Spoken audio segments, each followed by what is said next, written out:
Another day, another free agent visit from a guard. Will the Seahawks actually sign one of these players in the next 24 to 48 hours? We're going to be breaking it all down here on our latest Tuesday edition of Locked On Seahawks.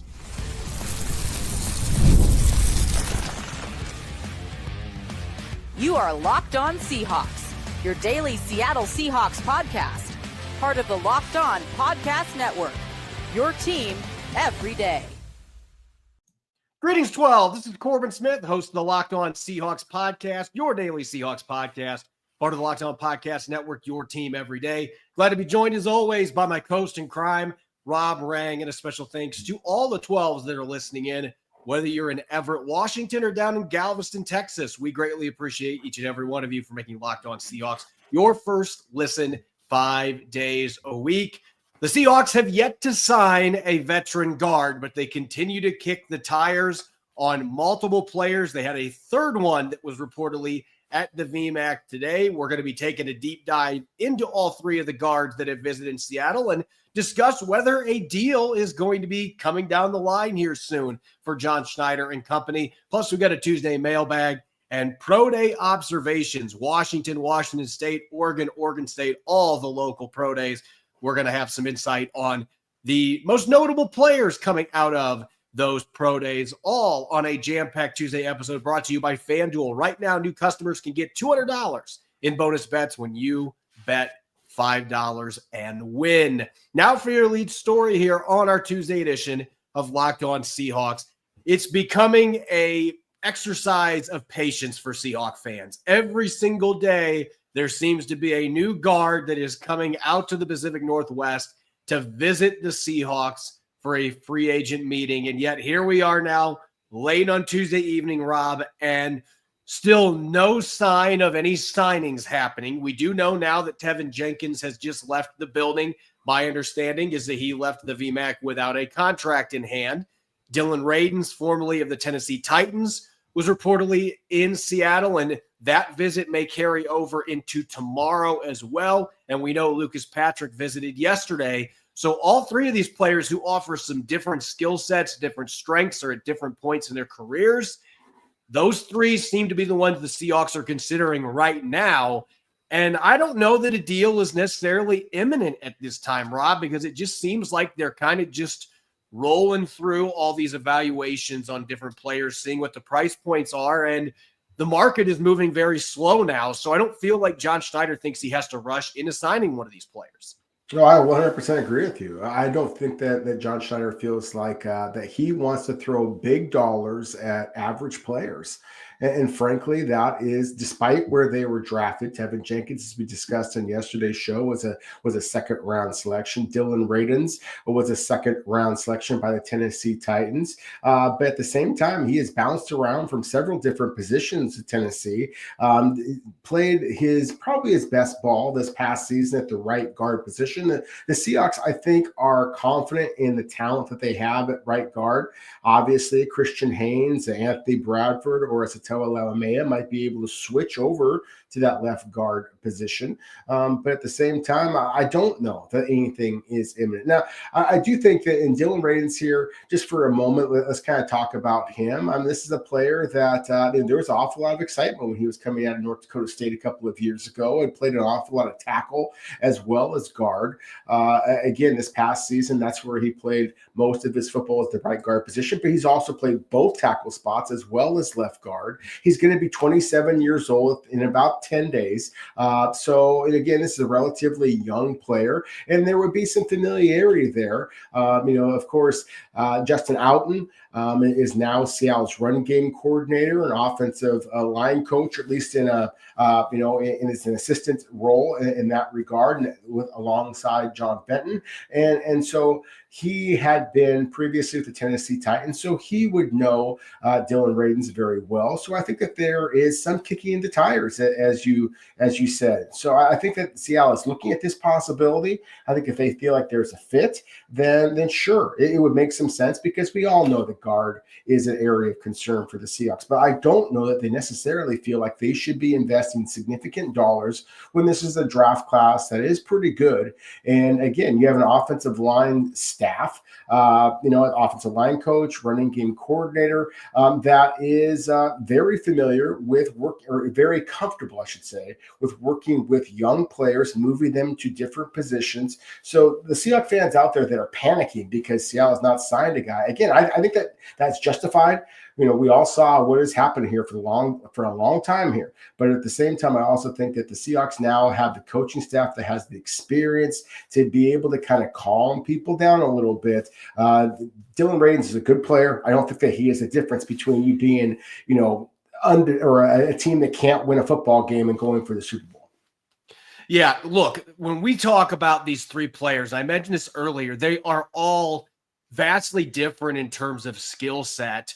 Aside from the fact that all three of these guys do have a track record of being good zone blockers. Now, when we talk Dylan Radins, he is a fascinating case study because, as you mentioned, he's played pretty much everywhere but center. He has played snaps at both guard spots and both tackle positions since the Titans drafted him. And I always have reservations about players like that getting bust labels because it's like you didn't put him at a position and let him grow at that spot. And Tennessee did not do that with Dylan Radins. He had a torn ACL at the end of 2022, but he made it back for the start of the 2023 season, and he started 11 games that year for Tennessee at right tackle. He was the 7th highest graded zone blocking right tackle or tackle in general in the NFL, according to Pro Football Focus. When he was slid inside to guard this past season, though, he plummeted to 47th out of 59 players. And some may wonder, well, what's the difference there? Is that just different grading or different people evaluating? That may be part of it, but Dylan Radins is 305 pounds if you gave him a 5-pound dumbbell.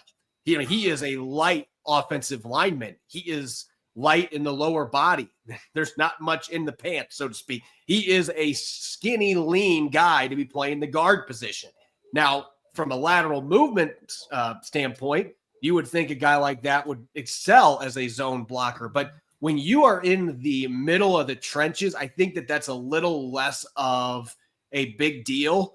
You got to be able to move guys when you're playing the guard position. And I think that that has been a struggle for him when he's had to go against NFL defensive linemen because he's not a prototypical build to be playing that guard spot. So I would think if Seattle was signing him, yes, the zone blocking, I think he can still be effective in that regard because he's athletic. But I do wonder about him physically being able to hold up against NFC West opponents in particular, playing that guard position. Whereas Tevin Jenkins, he's 315, 320 pounds, just a big dude. Tevin Jenkins looks the part of an NFL guard, and Lucas Patrick does too. Patrick has a little bit more size to him. So all three of these guys have differences, but I have still some reservations about Radins playing the guard position, even in a scheme like this that's going to be asking for linemen to run and hit, which would fit with his skill set. I just don't know if he is an NFL guard, though, with the body type that he brings to the equation. Well, I do believe that he can be an NFL guard with his body type. At the same time, I just don't think that he is a difference maker. I think that's what Seahawks fans want.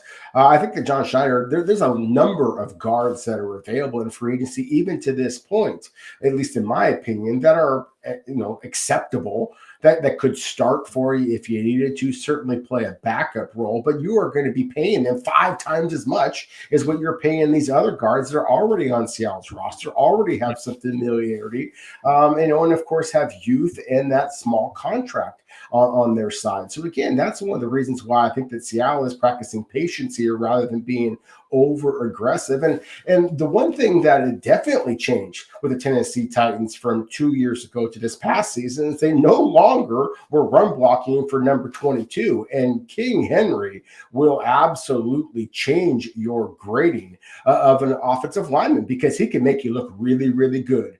And I mean, no disrespect to the running backs that the Tennessee Titans had this past season or the evaluators that we are signing at Pro Football Focus or anywhere else. At the same time, I also, again, would argue that sometimes it is a lot easier to look good when you have a future Hall of Famer running behind you rather than you trying to to make incredible holes for backs that aren't nearly as gifted. So this, frankly, was one of the arguments I had against Will Fries previously.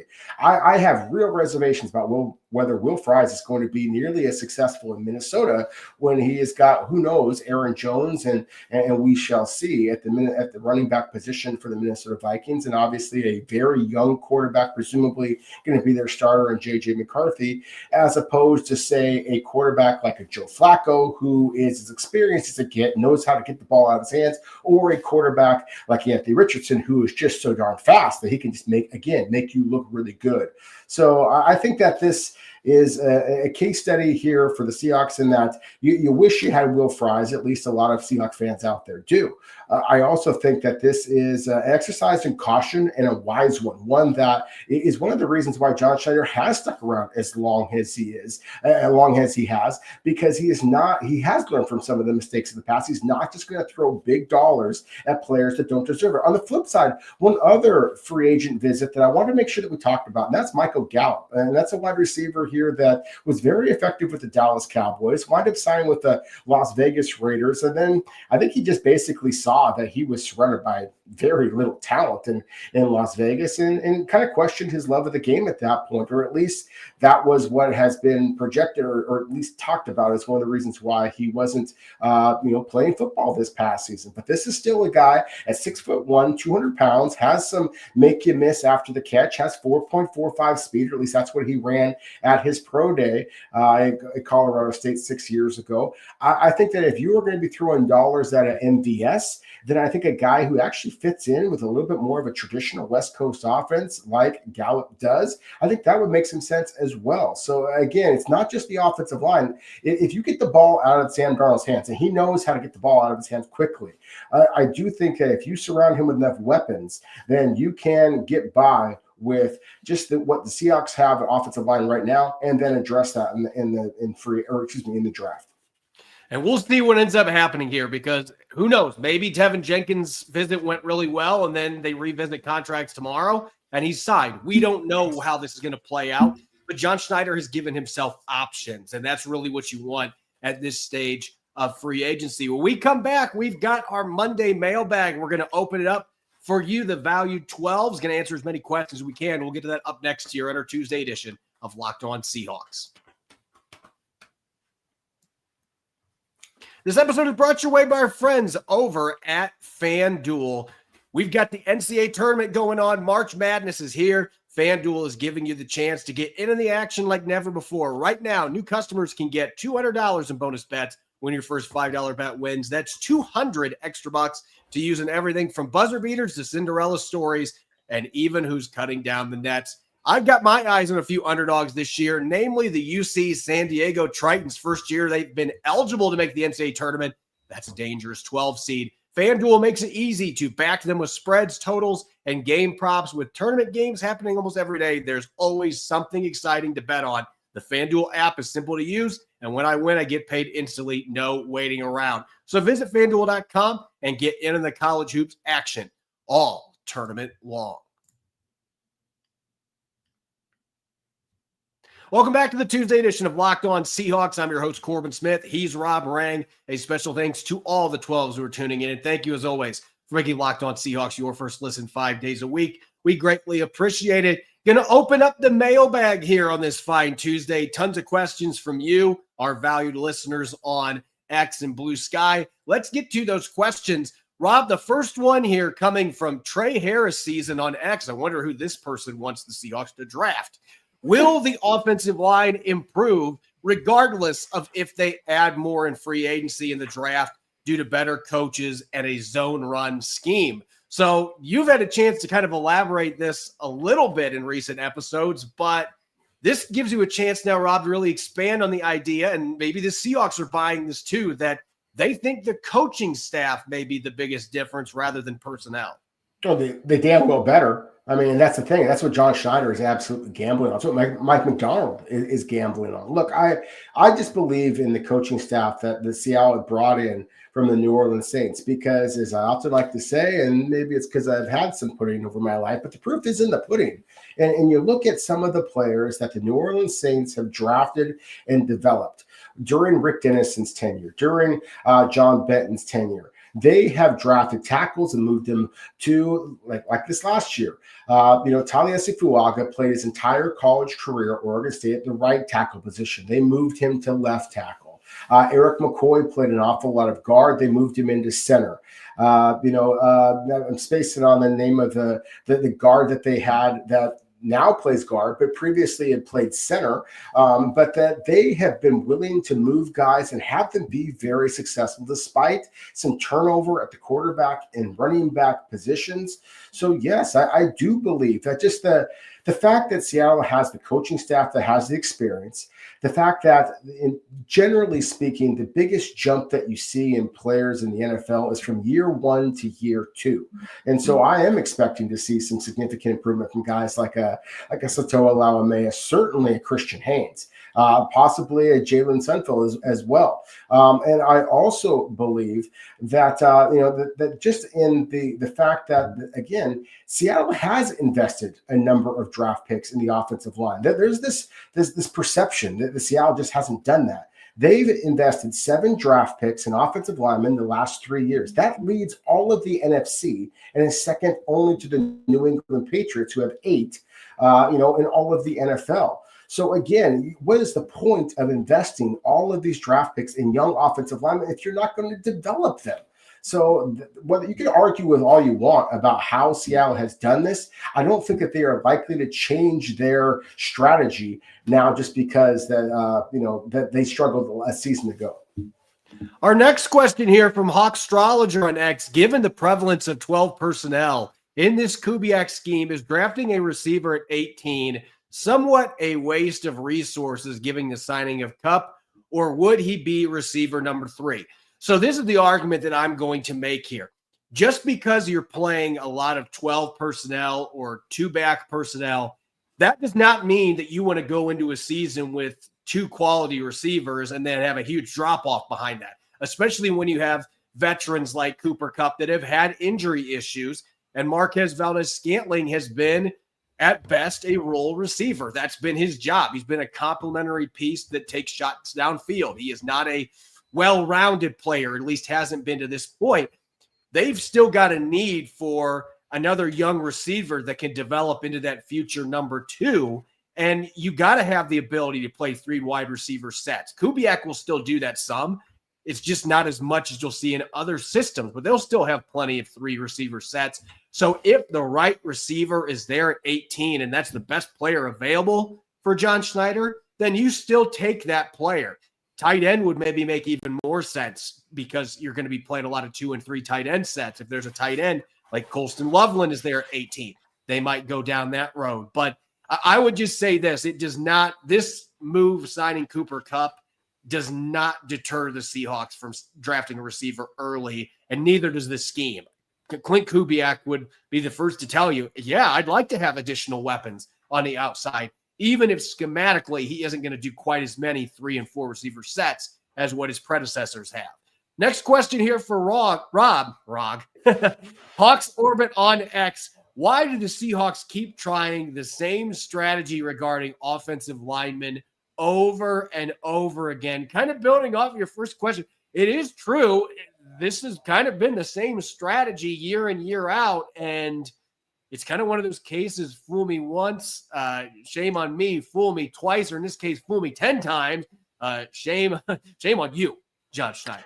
Yeah, no, I hear you. And I think that, John Schneider spoke specifically about this. He used the word empathy to describe, how he feels kind of, empathetic towards Seahawks fans who are just frustrated with the fact that Seattle just kind of refuses to invest the assets, whether it be in free agency, whether it be in the early draft picks, whether it be in offensive line coaches. And you think about some of the offensive line coaches that Seattle has had in recent years, and they're, the fact that they have not necessarily had nearly as much success here, elsewhere. That, again, to me, is the huge difference here. You have obviously a brand new head coach in Mike McDonald, so no longer Pete Carroll. And I think that Pete Carroll certainly had his input on things in the past. You now have an offensive line coach and running game coordinator, again, who have the wealth of experience that they have. I do think that this is John Schneider's, strategy. I think it's something that you saw happen with the Green Bay Packers as well. I think that you have to throw out a number of years of Seattle's struggles when you had Russell Wilson, because look, everything that I was ever taught as an offensive lineman myself, and that I taught when I was an offensive line coach, I'll be at the high school level. I don't want to try and praise myself too much here, but at the same time is that it is much, much easier to be pass protecting for a stationary quarterback than a guy who's going to run around all over the place like Russell Wilson did. So frankly, I thought the Seattle's offensive line play was better than it actually looked, just because Russell Wilson made things more complicated for the Seahawks. I do think if you want to evaluate fairly, then you have to look at what has happened the last couple of years. Now, that isn't necessarily much better. Last year, Seattle's offensive line play, especially in the interior, was absolutely atrocious. And then early on, when Abe Lucas was in the field at the right tackle position, again, also atrocious. But you also had a whole bunch of inexperience. I do expect that experience to be better this upcoming season, not only because I think of the growth of young players, but again, because of the quality of coaching that Seattle's brought in. Our next question here coming from Jameson on Blue Sky. Thoughts on Michael Gallup as a reclamation project worth a shot? So, Rob, you had a chance in the last segment to talk a little bit about this. I know a lot of fans are skeptical about a guy who walked away from the game and didn't play last year. But this is not a case of a guy who's 32, 33 years old. Michael Gallup is just going to be turning 29 years old. And you have to remember that in his second year in Dallas, and this was before he had a significant knee injury, he was a 1,000-yard receiver for the Dallas Cowboys, and he was their number 2 option on that team. So there's clearly talent. He's got some ability to win downfield. He's not the burner that Marquez Valdez-Scantling is, but he can win downfield. He can win contested catches. He has a little bit of wiggle when he catches the ball in space. He does some things that are a little different than the rest of Seattle's current receiving core. And so it's kind of one of those things, as our friend Nick Lee, who does the Friday show, was mentioning with Moneyball. You're trying to replace DK Metcalf and Tyler Lockett in the aggregate to an extent here by getting 3 or 4 receivers that combined can really put together production that equals what Metcalf and Lockett left behind. And I think Michael Gallup is at least worth a look in that regard. And I don't think you'd have to sign him for more than a veteran minimum deal. I think he just wants to play again. And I could see him being a pretty good fit in this offense, assuming that he has stayed in really good shape, which I have no reason not to believe that. Everything I've heard is the guy was a really hard worker in Dallas, so I don't have any doubts that he would come ready to go and try to battle for a roster spot. But this is kind of one of those cases, what do you have to lose? If it doesn't work out, then you cut it. You're not going to be out a bunch of money. So I do think Michael Gallup makes some sense if he comes in with his visit and has a good meeting with the coaches. They work him out, looks good. I think it is well worth taking that risk. And really, it's not a risk. It's a no risk, high reward potentially addition to your receiving core. Rob, our next question here for you coming from X-Ray Bird on X. What do you think played into Garrett Bradbury signing with the Patriots so quickly after his release? Do you think the Seahawks even had an offer on the table for him? That it did feel like he was released, and then like 2 minutes later, he had a new contract. Yeah, I think a couple of different things. For one, I mean, look at it from his perspective. He would come to Seattle where they already have 2 young centers that they seem to be excited about. You're not guaranteed a starting role. He goes to New England. He is virtually guaranteed. That's certainly the money. I think speaks for itself. There was some, I think, $3.5 guaranteed million, maybe even more than that. I don't know that Seattle is going to be looking for a guy to give him again those guaranteed dollars when they already have a couple of young players. And I know know that this sounds kind of silly, but I would ask all of our listeners and readers, and thank you as always, as you often say, Corbin, but put yourself in these young men's position. That they, were drafted by one team. They have moved their family to that one place. Now they get cut, basically, unexpectedly, at least from his perspective. Now you have to figure out where you want to move.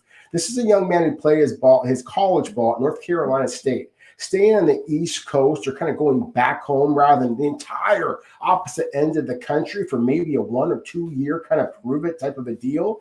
I just didn't think that was the most realistic expectation if Garrett Bradbury got any type of consideration from other clubs on the East Coast. And so that's just the reality of human beings wanting to play where they feel most comfortable. Our last question here, and this one's coming from Brack Matco on X. Does the out built into Sam Darnold's contract lead you to believe that they will definitely draft a quarterback in this year's draft?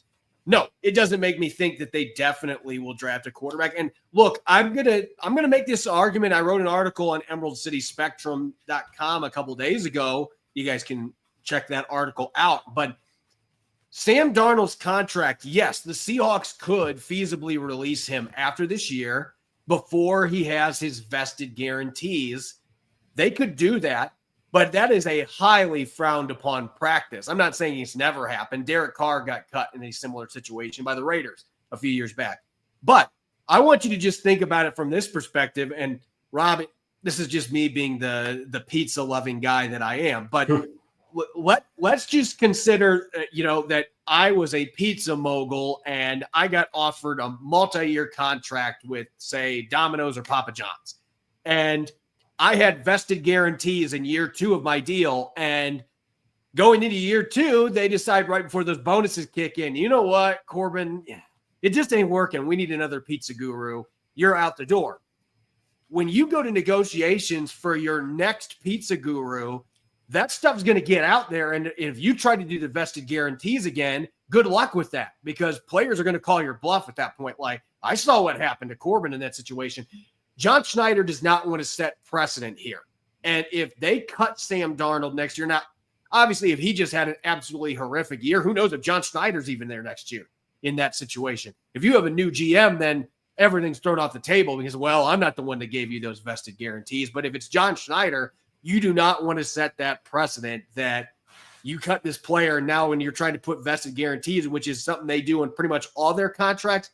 You're going to have a much harder time getting players to sign those deals because you broke that oath, so to speak, by cutting Sam Darnold. It's an unwritten law. I just don't see it happening. Could they draft a quarterback if the right guy falls to a certain spot? That's always on the table. If the board falls a certain way, it's always on the table. But look, I think the one and done thing, to me, this is a 2-year pact with Sam Darnold. And that is when the Seahawks really see whether he's the guy or not after 2 seasons. When we come back, we are going to shift gears to the NFL draft. Rob has been traveling all over the Pacific Northwest for pro days this week. We're going to take a deep dive, get some thoughts from his observations at Washington, Washington State, Oregon, and Oregon State. That's coming up next year on our Tuesday edition of Locked On Seahawks. The NCAA tournament is here, and so is the bracket breakdown. Locked On Podcast Network and Amazon Fire TV channels are teaming up to deliver NCAA tournament coverage like never before. Watch studio shows featuring former players and Locked On's local experts as they guide you through every upset, buzzer beater, and bracket matchup. Stream it all for free on Amazon Fire TV channel. Search Bracket Breakdown to see it all for free. It's your team every day. Welcome back to the Tuesday edition of Locked On Seahawks. This is your host, Corbin Smith. Glad to be joined, as always, by my co-host in crime, Rob Rang. And a special thanks to each and every one of the 12s that are listening in. Thank you, as always, for making Locked On Seahawks your first listen 5 days a week. We greatly appreciate it. Really, Rob, the last 2 weeks, we've kind of taken brief ganders at the NFL draft, but free agency has been going on. So that has been the primary focus. But I know for you, good sir, with your scouting hat, you've been busy on the pro day trail the last couple of days. Washington, Washington State, Oregon, Oregon State. You've basically been in every zip code in both the states of Washington and Oregon here as of late. And so we are going to take a step back and look from a local perspective, because there's some really fun prospects coming out, especially from two of those schools that absolutely could be targets for the Seattle Seahawks to stay in the Pacific Northwest when we get to the 2025 NFL draft next month. And I think we've got to start with the team that's got the most NFL talent. And it's a very obvious one, Rob. In Eugene, Oregon being a college football playoff team, they were absolutely loaded with NFL caliber talent, and that was on display at their pro day workout. Oh, no question about it, Corbin. And they're going to break the school record for the most players ever selected in the NFL draft, which I believe is 11. They will beat that. And some of the other pro days that I've gone to over the last couple of weeks, the 4 that you just mentioned, a couple of others as well. Typically you see 10 players, maybe 12 players that work out. Oregon had 25.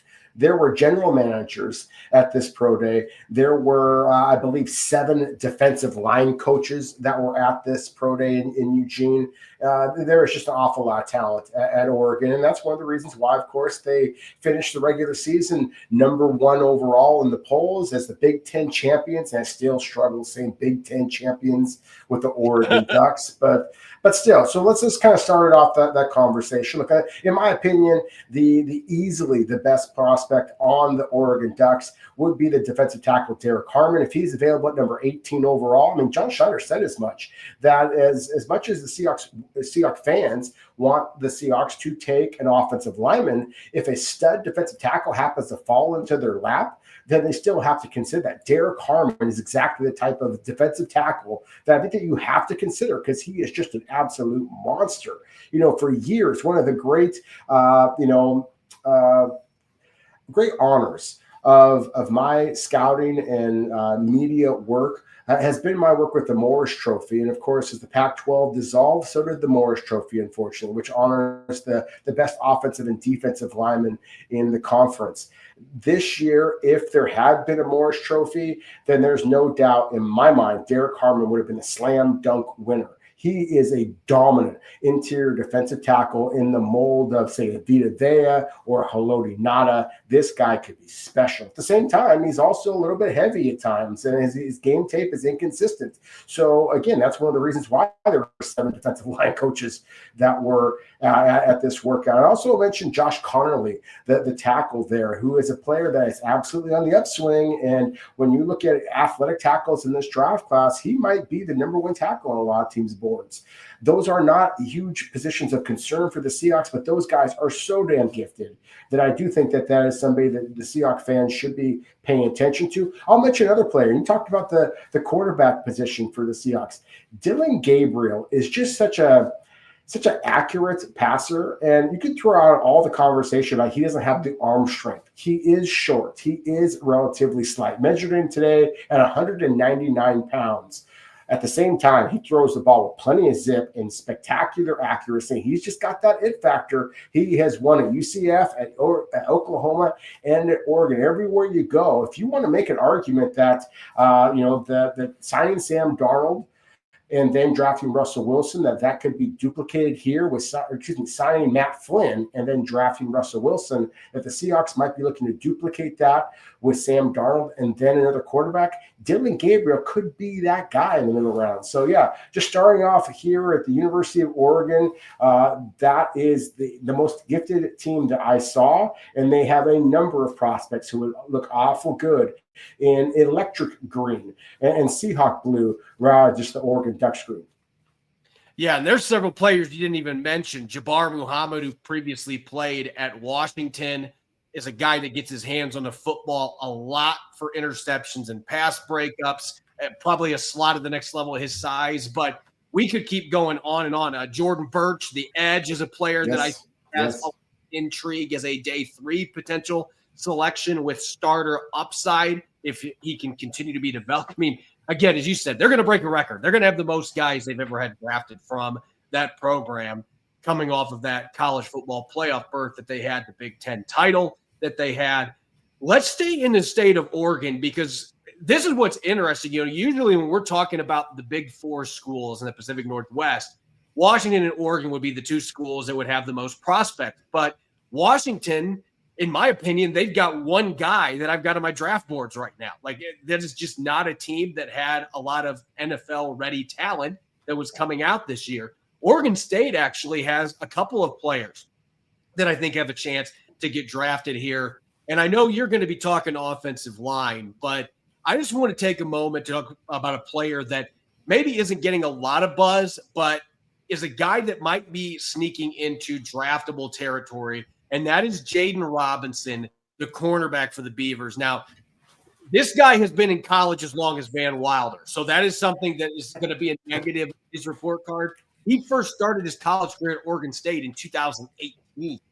So he was on campus for a long time. There was a couple injuries in there that shortened seasons. He had a full year that he missed. But the last 2 years, he's had good ball production. He had a couple of interceptions and 6 pass breakups 2 years ago. This year had pretty solid numbers. Again, not as much production on the football, but he had a really good workout for Oregon State and looks like a fluid athlete. On tape, a couple times I watched Oregon State this year, I was like, who's this guy? And we know Seattle has a need for some cornerback depth. I'm wondering at this point, I had him as a priority free agent. I'm actually now leaning towards it now being 6th, 7th round priority free agent in that cluster. I think he's improved his stock enough with the film that he has.